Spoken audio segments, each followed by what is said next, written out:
warahmatullahi wabarakatuh.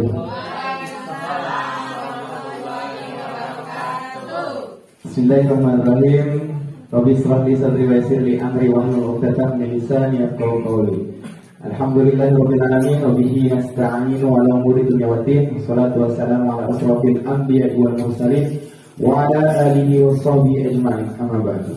Pertama-tama mari kita panjatkan puja dan puji syukur kepada Allah Subhanahu wa taala yang mana telah memberikan kita nikmat sehat jasmani serta rohani sehingga kita bisa berkumpul pada hari yang cerah ini.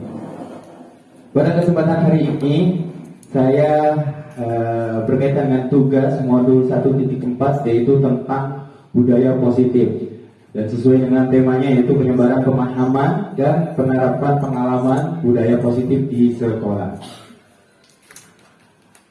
Adapun konsep inti daripada budaya positif itu antara lain adalah yang pertama yaitu perubahan paradigma belajar. Yang kedua adalah disiplin positif, ada posisi kontrol guru, ada keyakinan kelas, motivasi perilaku manusia, nilai-nilai kebajikan, kebutuhan dasar manusia, dan yang terakhir adalah segitiga restitusi. Ya, pembelajaran dengan paradigma baru. Ya, bisa kita lihat di foto sebelah kanan ada kotak yang berisikan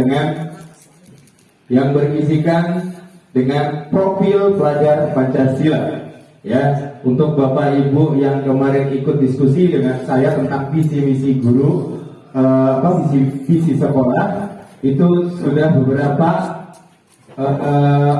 yang memahami. Karena pada intinya visi dari sekolah kita pun itu sudah selaras dengan profil pelajar Pancasila.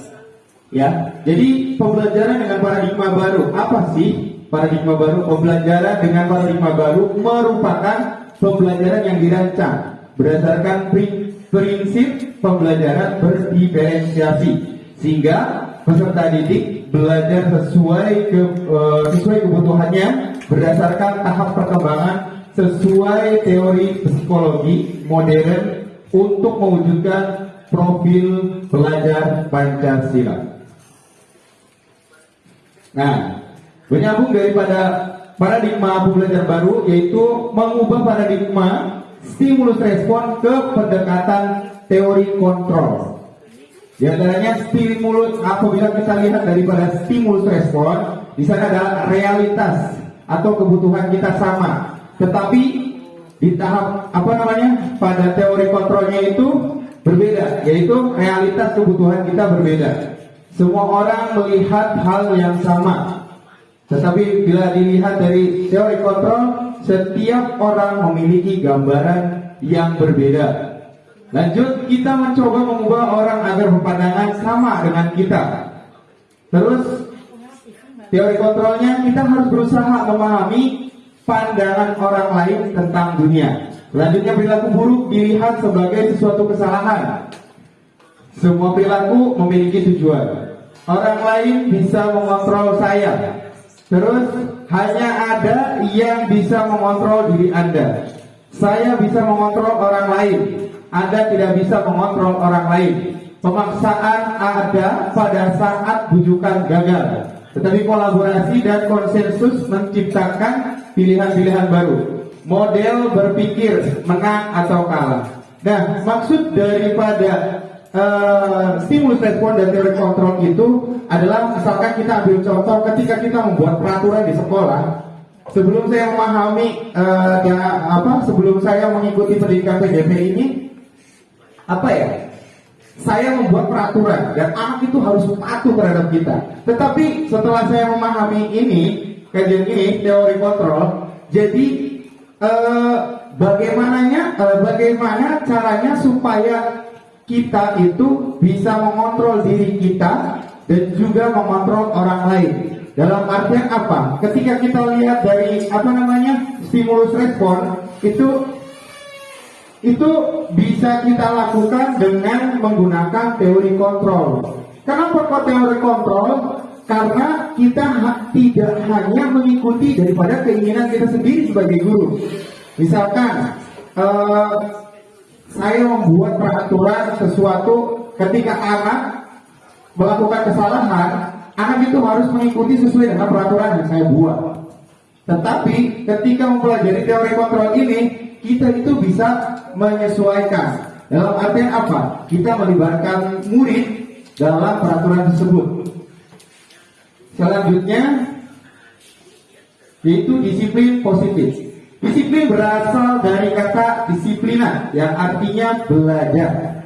Disiplin mengacu pada disiplin diri yang memiliki tanggung jawab terhadap apa yang dilakukannya berdasarkan nilai-nilai yang diyakini. Disiplin positif merupakan salah satu cara penerapan disiplin yang bertujuan untuk menumbuhkan kesadaran serta memberdayakan peserta didik tanpa imbalan penghargaan atau reward, ancaman atau hukuman. Jadi intinya adalah apa? Sebagai pendidik, tujuan kita adalah menciptakan peserta didik yang memiliki disiplin diri sehingga mereka berperilaku mengacu kepada nilai-nilai kebajikan universal dan memiliki motivasi intrinsik dalam perubahan perilaku ke arah yang lebih baik lagi. Selanjutnya yaitu nilai-nilai kebajikan. Nilai-nilai yang disepakati bersama lepas dari suku bangsa, agama, bahasa maupun latar belakangnya.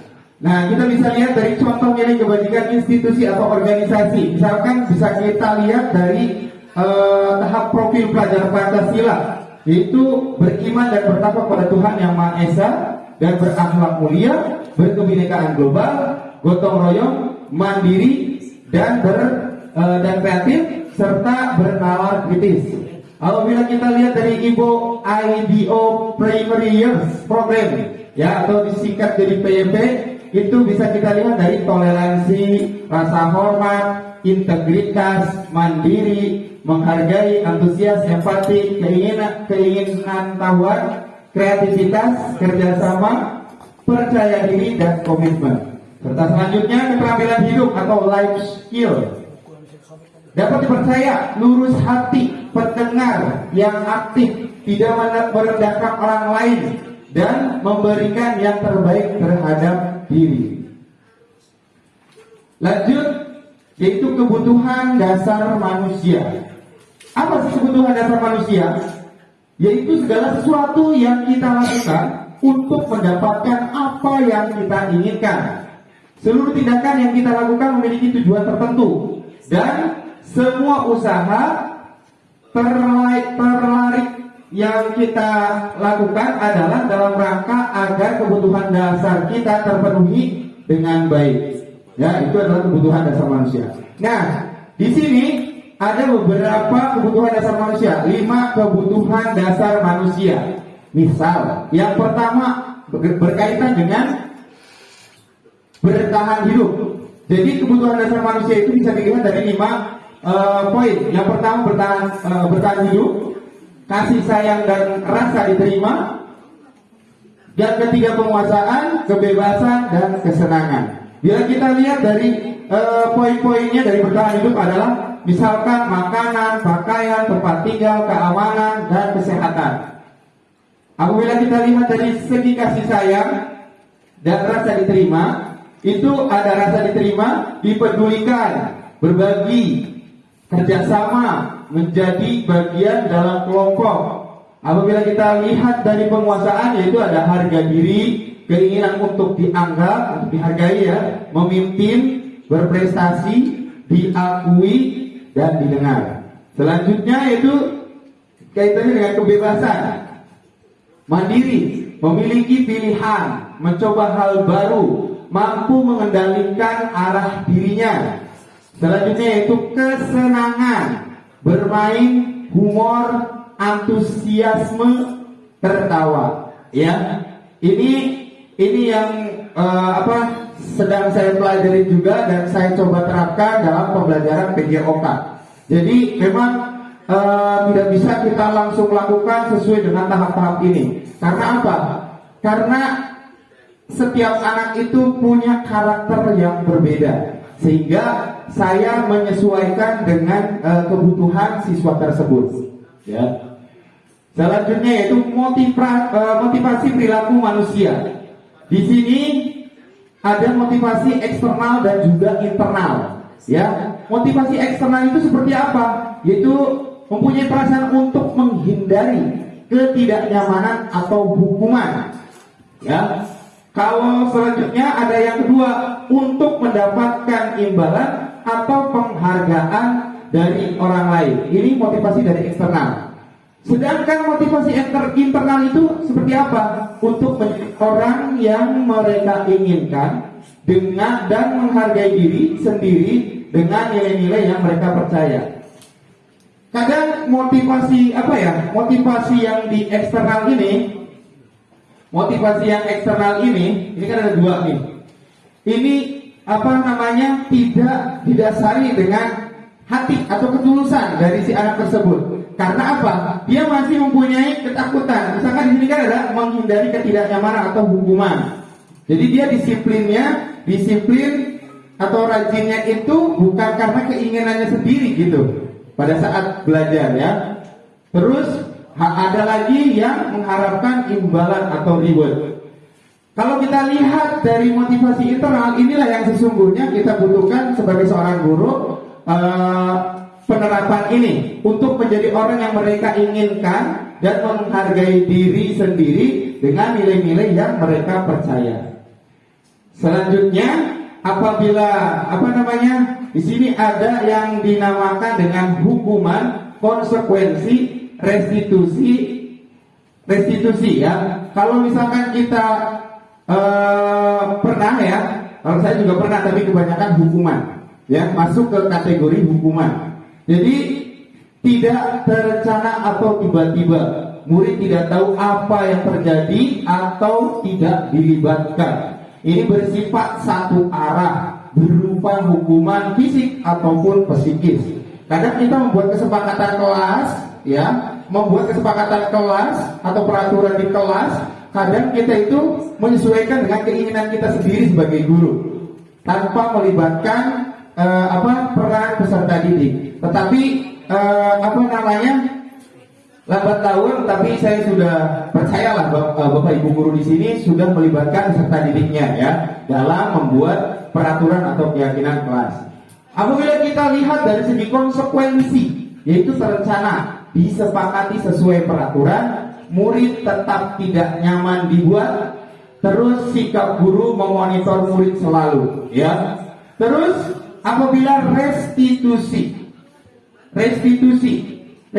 itu adalah proses kondisi untuk kesalahan menciptakan bagi murid memperbaiki. Jadi proses untuk memperbaiki kesalahan ya, itu dengan restitusi. Yang kedua, proses kolaboratif yang mengajarkan murid untuk mencari solusi. Misalkan nanti ada contoh kasus yang saya buat terhadap peserta didik kita ya. Jadi yang namanya restitusi itu suatu permasalahan. Misalkan ada anak yang sering bikin gaduh di kelasnya, tetapi kita kebanyakan, saya sendiri itu menegurnya bahkan dengan kata-kata yang bukan kasar. Jadi membuat merasa anak itu bersalah, apalagi di depan teman-temannya ya. Tapi dengan segitiga restitusi, setelah saya mempelajari, ketika saya mau marah pun saya istighfar. Kenapa? Karena kita diajarin menyelesaikan suatu masalah terhadap peserta didik kita itu dengan restitusi ya. Restitusi itu seperti apa aja nanti akan saya jelaskan ya. Selanjutnya yaitu 5 posisi kontrol sebagai guru. Nah, kita sebagai guru itu ada 5 nih. Ada 5. Kita itu sebagai apa saja sih di sekolahan? Ya, di antaranya yang pertama adalah penghukum. Ya, kita ada teman, pemantau, membuat merasa bersalah, atau manajer. Nah, pada saat saya sebelum mengikuti PGP, saya itu tidak kelima-limanya, tapi hanya satu. Jadi di sini, saya sifatnya penghukum. apalagi olahraga kaitannya dengan di lapangan gitu ya. Jadi sering bertemu gitu, tapi apa namanya sifatnya saya sebagai penghukum. Tidak ada yang namanya teman, tidak ada yang namanya pemantau, tidak ada yang namanya pembuat merasa bersalah atau manajer. Ya, itu 5 posisi kontrol seorang guru. Nah, contoh penerapan 5 posisi kontrol guru yang tadi, ya. Jadi 5 posisi kontrol guru yang tadi, misalkan seperti ini. Ketika kita ambil dari yang kita sebagai seorang guru, tapi kita masuk ke kategori penghukum, ya. Jadi misalkan kalimatnya seperti hormat pada bendera selama 1 jam. Misalkan anak siswa bapak ibu itu ya di kelas ada yang nakal atau ada anak yang sering terlambat atau bagaimana, tapi kita menghukumnya dengan hormat pada bendera selama 1 jam. Terus yang kedua, apabila kita lihat dari pembuat merasa bersalah, berapa kali ibu atau bapak harus memberitahu kamu selalu saja mengecewakan ibu atau bapak. Gitu. Ini kalimat-kalimat yang yang mengkategorikan bahwasanya kita itu sebagai apa di dalam 5 posisi kontrol guru itu. Terus selain juga pembuat merasa bersalah, ada yang posisi gurunya itu, posisi kontrolnya itu adalah sebagai teman. Misalkan kalimatnya seperti ini, ayo dong ikutin aturan sekolah, tolong bantu ibu atau bapak ya sekali ini. Ya sudah, tidak apa-apa, lain kali jangan sampai berbuat seperti ini lagi ya. Kalau kayak saya tadinya sebelum mengikuti pelajaran ini, bahkan kalau misalkan kayak sekarang, walaupun saya sudah mengikuti CGP ini, kadang suka selintas, kadang langsung refleks karena sudah terbiasa menjadi seorang guru yang memiliki kategori apa? Posisi kontrol penghukum. Itu posisi saya. Tapi lambat laun setelah memahami konsep ini, saya terapkan sedikit-sedikit, ya. Jadi ini adalah bentuk-bentuk kalimat dalam posisi 5 kontrol seorang guru. Selanjutnya yaitu adalah sebagai pemantau. Kalimatnya bisa Bapak Ibu lihat, kamu sudah melanggar peraturan sekolah. Kamu tahu kan konsekuensinya? Setelah upacara, kamu beli atributnya ke koperasi dan jangan lupa dan jangan diulangi lagi. Nah, ini adalah kalimat-kalimat sebagai pemantau. Yang terakhir adalah posisi kontrol seorang guru adalah sebagai manajer. Nah, apakah kamu tahu kesalahan kamu? Kira-kira bagaimana kamu memperbaiki kesalahan kamu? Nah, ini adalah kalimat-kalimat yang menunjukkan bahwasanya kita itu berada pada posisi kontrol guru yang mana. Tadi kan ada 5, ya. Jadi kalau saya tadi condongnya ke penghukum. Tetapi setelah belajar ini, kita semua harus bisa menyesuaikan dengan posisi kontrol yang sebaik-baiknya. Namun setelah digarisbawahi, kita adalah posisi kontrol yang ini, Bapak Ibu. Ya, kita harus selalu berada di posisi kontrol manager. Kenapa? Karena ini sifatnya universal. Jadi bisa masuk kemana saja. Terus selanjutnya keyakinan kelas. Mengapa keyakinan kelas? Bukan peraturan kelas. Ya, karena kalau misalkan keyakinan kelas itu sifatnya abstrak, ya, berupa pernyataan universal, dibuat dalam pernyataan positif sedikit saja agar mudah diingat, sesuai dengan kondisi kelas dan sekolah, sehingga mudah diterapkan. Semua warga sekolah atau warga kelas dilibatkan saat membuat keyakinan kelas. Yang perlu digarisbawahi dari semuanya ini adalah apa? Untuk menciptakan suatu kondisi atau budaya positif di lingkungan sekolah, berarti kita harus mempunyai keyakinan terlebih dahulu, tidak hanya pada diri seorang guru, tetapi kita harus selalu melibatkan peserta didik. dan saya sudah mempraktekannya, mengimplementasikannya pada pembelajaran PJOK. Jadi sebelum pembelajaran PJOK dimulai, saya membuat keyakinan terlebih dahulu dan sudah disepakati bersama. Apakah sudah dijalankan? Sudah. Bagaimana contohnya? Misalkan kalau terlambat turun ke lapangan dan tidak memakai baju olahraga lengkap, siswa tersebut tetap dihadirkan, tetapi dengan tanda, ada tanda di absensinya. Lanjutnya dia tidak bisa mengikuti pembelajaran, hanya duduk saja. Ya, terus selanjutnya, nah ini adalah segitiga restitusi. Nah, segitiga restitusi itu apa? Jadi segitiga restitusi adalah suatu proses dialog yang dijalankan guru atau orang tua agar dapat menghasilkan murid yang mandiri dan bertanggung jawab. Di antaranya itu ada 3 tahapan. Yang pertama, menstabilkan identitas. Yang kedua, validasi tindakan. Yang ketiga, menanyakan keyakinan. Ya. Selanjutnya, nah, menstabilkan identitas itu seperti apa? Berdasarkan prinsip membuat kesalahan adalah bagian suatu proses dari pembelajaran. Ya, yang kedua adalah menggeser identitas gagal ke identitas sukses. Maksudnya apa? Dari perubahan apa? Dari hal-hal yang negatif bisa kita arahkan ke hal yang positif dengan menstabilkan identitas. Nah, contohnya seperti apa sih menstabilkan identitas?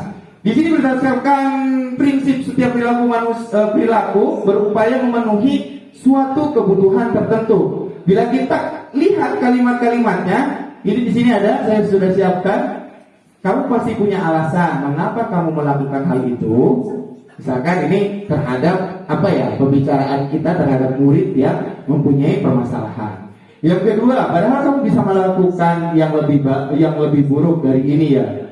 Padahal kamu bisa melakukan hal yang lebih buruk dari ini ya. Misalkan kayak gitu. Terus kamu patut bangga karena kamu telah melindungi sesuatu yang penting buat kamu. Kamu melakukannya karena mempertahankan sesuatu yang penting bagi kamu. Itu banyak sekali contoh-contohnya Bapak Ibu. Di Google juga banyak. Jadi bisa nanti disesuaikan apabila Bapak Ibu mau melaksanakan segitiga restitusi ini. Memang awal-awalnya itu agak sedikit bingung, tapi ini kalau saya yang presentasikan sama saya itu hanya sekilas garis besarnya saja. Lanjut, validasi tindakan yang salah. Kalau tadi kan menstabilkan identitas, kalau yang kedua ada validasi tindakan yang salah. Berdasarkan prinsip setiap perilaku berupaya memenuhi suatu kebutuhan tertentu. Guru akan bergeser dari pemikiran stimulus respon menjadi proaktif. Mengenali dan mengakui kebutuhan murid akan memperbaiki hubungan dengan murid. Ya. Contohnya seperti apa? Kamu pasti punya alasan mengapa kamu melakukan hal itu. Padahal kamu bisa melakukannya yang lebih buruk dari itu. Patut kamu bangga karena telah melindungi sesuatu yang penting buat kamu. Kamu melakukannya karena mempertahankan sesuatu yang penting bagi kamu. Ya, sama ya Bu ya. Ini kayaknya saya salah kopi saya. Terus selanjutnya yang terakhir yaitu menanyakan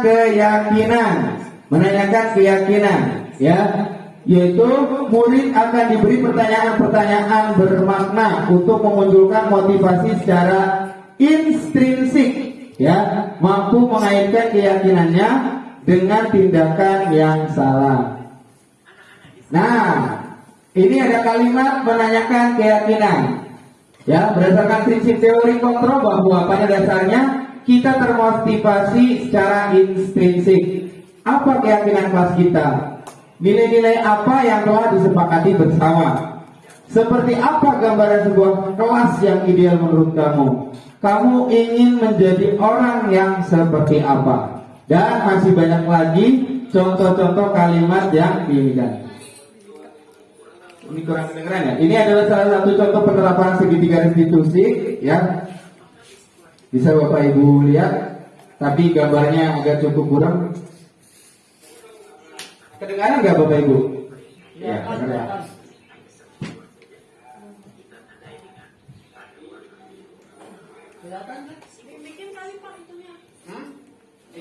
Saya ulangi saja ya. Siapa?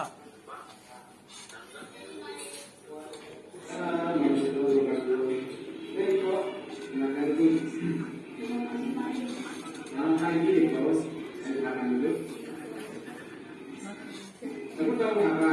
Kamu dipanggil hari sini. Ya, nah, tapi kamu kemarin masuk kan? Itu semua orang pernah melakukan kesalahan, termasuk juga Pak Arif. Namun setiap tindakan pasti ada alasannya. Kira-kira kenapa kamu tidak membuka dulu? Saya capek Pak dan mengantuk Pak, soalnya malamnya main game sampai jam 12 malam. Jadinya saya belajarnya dari sekarang kok. Kamu masih ingat keyakinan kelas kita? Masih kok. Kalau masih ingat, kira-kira yang kamu lakukan itu sudah sesuai dengan keyakinan kelas belum? Ini Pak, Keyakinan kelas yang mana? kalau tahu Pak, Nah, ternyata kamu tahu. Lalu, apakah kamu punya solusi untuk masalah ini? iya Pak. Pertama, saya minta maaf karena tidak mengumpulkan tugas. Kedua, saya tidak akan hidup lagi malam lagi. Dan ketiga, saya akan mengerjakan tugas dari Pak Arif dan akan saya kumpulkan besok. Baik, Pak Arif apresiasi kamu menjawab dan boleh kamu kembali ke ruangan. Ya.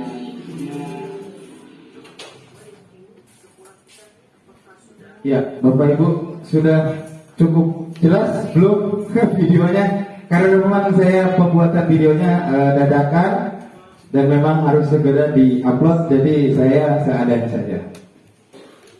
Nah, selanjutnya yaitu adalah penutup. Dalam penerapan program disiplin positif, hendaknya guru memiliki standar kepribadian, profesional, dan sosial yang baik, di mana guru mampu merefleksi dirinya dalam posisi kontrol saat ini. Bagaimana perjalanan dirinya sebagai AMO atau manajer, ya, itu yang tadi saya garis bawahi ini adalah posisi kita itu posisi kontrol sebagai manajer yang menuntun murid-muridnya menjadi insan yang mandiri, merdeka, dan bertanggung jawab. Ini sesuai dengan standar pendidikan, ya, dan sesuai dengan teori filosofi Ki Hajar Dewantara. Baik Bapak Ibu, selesai sudah presentasi dari saya. Kegiatan berikutnya adalah apabila ada pertanyaan dari Bapak Ibu terkait dengan paparan saya. Iya, silakan.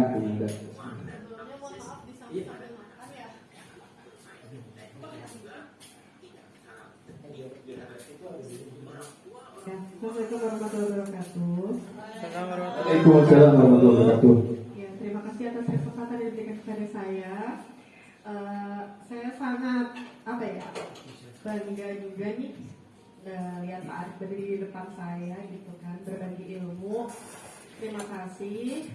Yang ada di pikiran saya tadi yang terakhir video itu menggelitik juga. Maksudnya gini, kalau selama ini saya emang kalau ada murid atau anak kandung saya juga ya sama melakukan kesalahan itu, yang ditanya adalah pertama alasan, karena seringnya anak-anak itu nggak tahu kalau mereka itu ternyata melakukan kesalahan. Itu yang pertama. Jadi kita tuh fokusnya ke kesalahannya, bukan ke tindakan atau orangnya personal. Dijelaskan dulu ternyata ini tuh salah. Oke. Nah, posisinya kan kalau yang di video tadi itu anak itu berarti tahu kan dia itu salah kan, karena melanggar keyakinan kelas. Nah, yang saya tanyakan, ada nggak sih batasannya kita harus berperilaku sebagai manajer yang bertindak seperti tadi Pak Arif? Ya. Gimana kalau posisinya anaknya itu mengulang kesalahan yang sama? Apakah tetap begitu atau apakah ada solusi dari Pak Arif? Terima kasih Pak Arif. Siap, terima kasih. Langsung saya jawab ya Ibu. Luar biasa ini pengalaman dan juga pertanyaannya. Iya, masih sama Bu. Kalau yang ditanyakan Bu Melda, apakah harus melaksanakan dengan restitusi ini? kalau kesalahannya diulangi kembali. Ya, jadi begini Bu Mel, kalau menurut pandangan saya dan juga apa yang udah saya pahami selama pembelajaran CGT juga, karena saya juga masih belajar. Jadi penerapan segitiga restitusi ini itu tidak kaku, tetapi dia dibudidayakan. Maksudnya begini loh, kalimat-kalimat ini terus posisi kontrol menyesuaikan dengan posisi kontrol kita sebagai guru. Walaupun dia mengulanginya lagi, kita sebagai manajer kan, saya garis bawahi tadi dari 5 posisi kontrol itu yang tadi, itu kita harus memaksimalkan. Walaupun anak itu mengulangi lagi, sama saya juga sudah melaksanakan dan tetap ada yang mengulanginya lagi. Tetapi saya disarankan untuk terus mencari bagaimana solusinya. Karena kan dengan segitiga restitusi itu kan tidak semuanya bisa. Kayak Bu Meta kan tadi masuknya itu ke bukan menstabilkan, tapi menanyakan masalah dulu kan Bu Mel ya. Salahnya apa? Terus kira-kira Bu Melda itu melakukan penawaran itu menstabilkan identitasnya tuh seperti apa dengan menggunakan kalimat-kalimat ini. Kalau misalkan menurut pemahaman saya tetap dibiasakan terlebih dahulu, karena yang saya dapat itu dengan penerapan segitiga restitusi itu memang tidak mudah. Karena apa? Kita harus benar-benar bersabar dan menyesuaikan dengan ketiga yang tadi itu segitiga restitusi. Yang pertama adalah menstabilkan identitas, ada validasi tindakan, terus menanyakan keyakinan kayak gitu. Mungkin itu bukan ada tambahan lagi? Kalau misalnya dibikin perjanjian boleh nggak sih, misalnya nih kalau kamu mengulangi lagi, nah kira-kira apa nih konsekuensi yang kamu dapetin? Jadi dia itu apa ya namanya ya? Apa sih? Terikat dengan janji itu. Iya, jadi Ya. perjanjian dengan dirinya sendiri. Kalau misalnya dia mengulangi, dia bakal seperti apa? Jadi maksudnya jangan ke kitanya, maksudnya gini loh Karin. Kalau misalnya kita dengan murid yang baik, perilakunya yang menyimpang nggak 1-2 murid. Ya Itu betul. kan untuk membenahi itu juga kan butuh waktu nih. Iya betul. Nah kalau satu titik kayak gitu ya jujur aja kayaknya sih untuk anak sekarang ya kan agak susah gitu ya. Betul, apalagi di Ancol ya.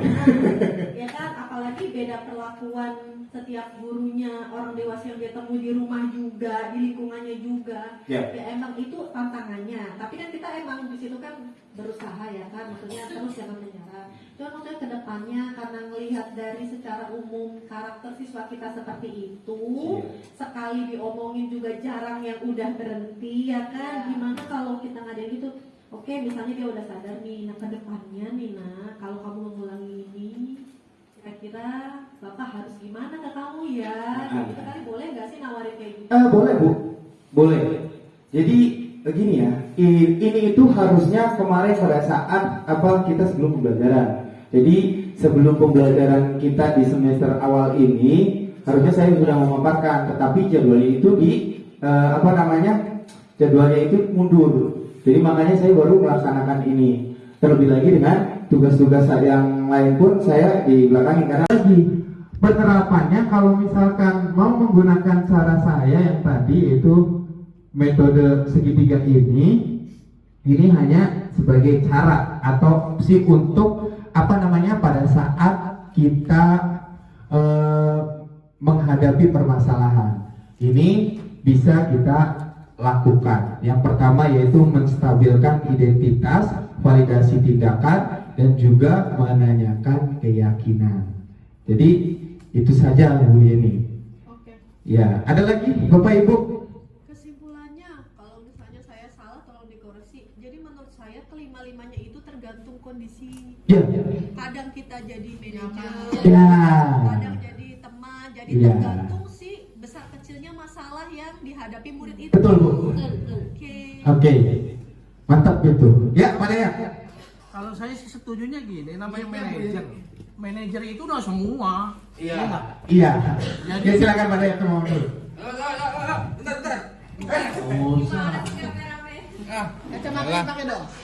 Jadi secara umum manajerial itu namanya manajer. Manajer itu mengatur, mengolah, dia punya wewenang, punya kekuasaan. Jadi dari manajer itu fleksibel, apa yang dihadapi, apa yang ditemukan, dia bebas menentukan, namanya Ya. manajer kan? Ya, masuk. Iya nggak? Masuk. Secara umum jadi manajer itu artinya itu luas, Iya. gitu ya, kompleks. Jadi apa aja kita mau, yang kita butuhkan, yang kita mau itu ya kita lakukan, Ya, ya kan? ada semua pada manajer. Ada, siap, Ya. siap, itu aja. Oke, terima kasih banyak pada teman. Ya, sebagai teman. Karena saya mengalaminya sendiri, ya mungkin kalau di kelas atas itu, kalau kita full sebagai manajer itu kayaknya kurang diterima sama anak. Walaupun memang kalau teman mungkin kita kesannya kita agak apa ya?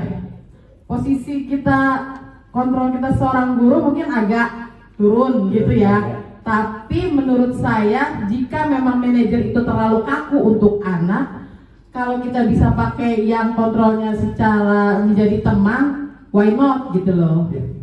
Ya paling itu aja sih. Ya, terima kasih luar biasa ya dari Bu Yeni sudah menambahkan. Ya, maksud manajer itu saya perlu garis bawahi. Maksudnya tidak hanya pokoknya tidak hanya cuma manajer saja. Jadi Bapak Ibu bisa menerapkan, kan tadi saya bilang bahwasannya ada 5 posisi kontrol sebagai guru, ya. Di antaranya yang pertama adalah penghukum, teman, pemantau, pembuat merasa bersalah, dan juga manajer. Nah, kelima posisi kontrol ini bisa Bapak Ibu guru sesuaikan dengan permasalahan yang Ibu Bapak hadapi. Misalnya kayak Bu Melda mau melakukan kesalahan terhadap apa gitu, tapi Bu Melda mengambil posisi manajernya adalah sebagai manajer, ya gak masalah, tidak apa-apa.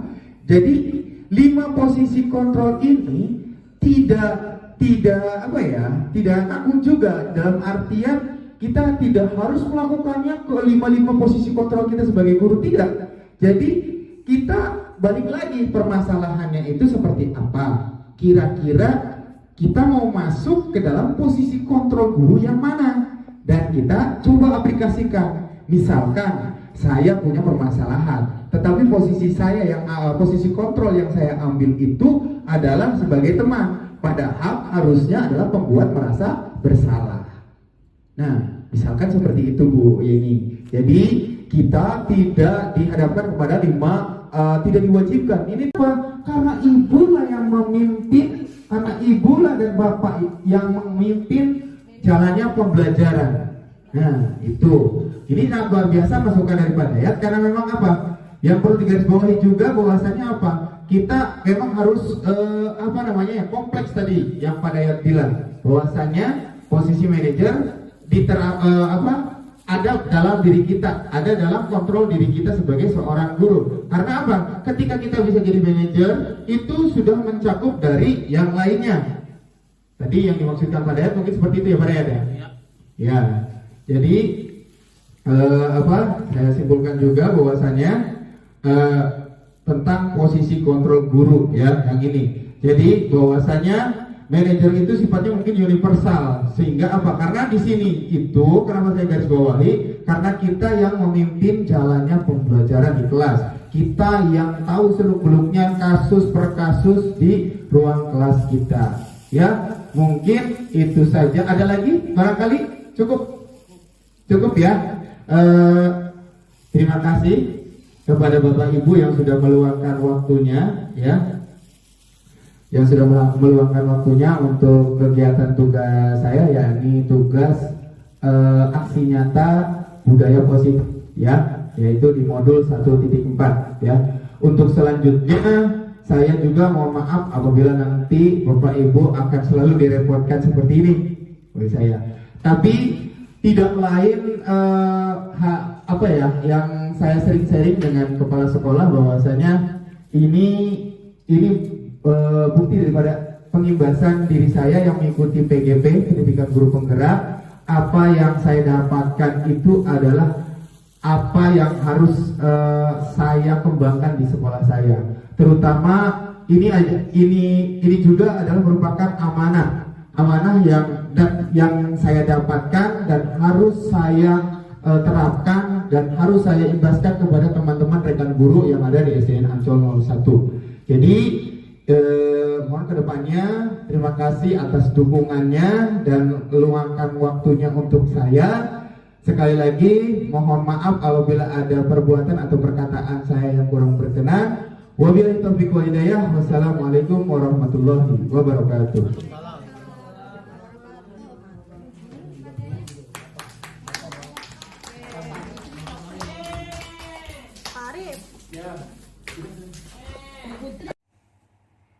Assalamualaikum warahmatullahi wabarakatuh.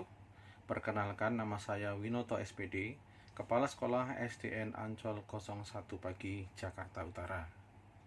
Saya mengucapkan banyak terima kasih kepada calon guru penggerak kami, yaitu Bapak Zainul Arifin SPD, yang beliau telah melaksanakan beberapa macam kegiatan di sekolah kami, telah mengikuti pelatihan-pelatihan, dan juga menularkan budaya-budaya baik di sekolah kami. Praktek budaya positif yang telah dilakukan oleh calon guru penggerak di sekolah kami telah memberikan imbas yang baik untuk para guru yang ada di sekolah kami. Ini merupakan hal yang baik yang patut untuk terus dikembangkan di masa yang akan datang. Saya berharap juga kepada Bapak Ibu guru yang lain agar bisa bergabung di calon guru penggerak yang akan datang, mengikuti jejak yang telah dilakukan oleh Bapak Zainul Arifin. Saya kira demikian yang bisa saya sampaikan. Tetap semangat calon guru penggerak di Ancol 01. Assalamualaikum warahmatullahi wabarakatuh. Assalamualaikum warahmatullahi wabarakatuh. Perkenalkan, saya Anen Mardiana, salah satu guru PJOK di SDN Ancol 01 Pagi. Saya merupakan rekan sejawat dari Pak Arif yang sedang mengikuti program guru penggerak angkatan 8. Pembelajaran dilakukan Pak Arif sudah sesuai dengan prinsip-prinsip Ki Hajar Dewantara, yaitu aktif, kolaboratif, dan mandiri. Sukses terus untuk Pak Arif dan sukses juga untuk guru penggerak angkatan 8. Sekian dari saya, billahi taufiq wal hidayah. Wassalamualaikum warahmatullahi wabarakatuh. Assalamualaikum warahmatullahi wabarakatuh. Perkenalkan, nama saya Yeni Fitriani.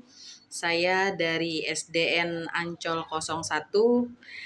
Di sini saya akan memberikan testimoni kepada calon guru penggerak Zainul Arifin, yaitu angkatan 8 dengan judul seminar Pemahaman Budaya Positif di Sekolah.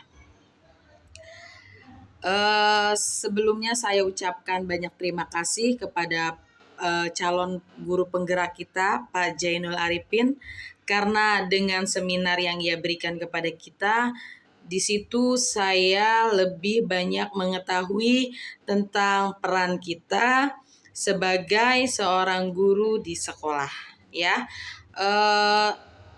pemahaman budaya positif di lingkungan sekolah merupakan pembiasaan-pembiasaan yang bagus yang harus diterapkan di sekolah dengan tujuan agar setiap anak, setiap siswa, dan setiap warga sekolah memiliki kebiasaan-kebiasaan baik dalam melakukan sesuatu hingga terciptanya rasa peduli, rasa kemandirian, dan rasa kebersamaan.